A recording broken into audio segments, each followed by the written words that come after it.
Bonjour à tous, bien-aimés, c'est une joie d'être parmi vous.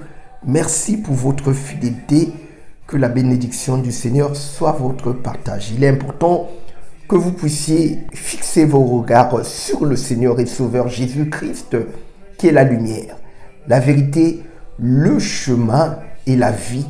Je ne suis qu'un canal par lequel il passe.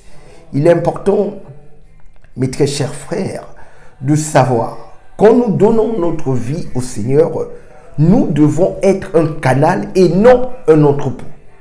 Il y a une différence. L'entrepôt, c'est là où on stocke des choses, ça stagne. C'est pour ça que le Seigneur Jésus a dit, vous avez reçu gratuitement, donnez gratuitement.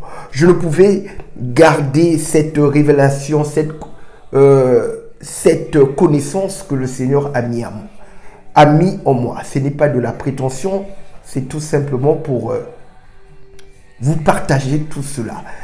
Mais j'aimerais vous dire, comme le dit l'apôtre Jacques 2 au verset 26, la foi sans les œuvres, elle est morte. Et je suis tout à fait d'accord avec lui. Tous ces chrétiens qui s'arrêtent pour dire que Dieu ne demande que la foi, c'est complètement faux. Ça, c'est souvent un raisonnement qui est tenu par les chrétiens qui habitent dans les pays occidentaux. Quand vous êtes en Afrique et que les gens ont faim, ils veulent boire. Quand je dis boire, pas forcément l'alcool, mais parfois, pour que un repas soit savoureux, il est important que vous ayez à boire et à manger. C'est aussi simple que cela. Et c'est pour ça que le Seigneur Jésus, dans Jean 1, au verset 16, il a d'abord fait un miracle. Il a multiplié le pain et les poissons et ensuite il a enseigné.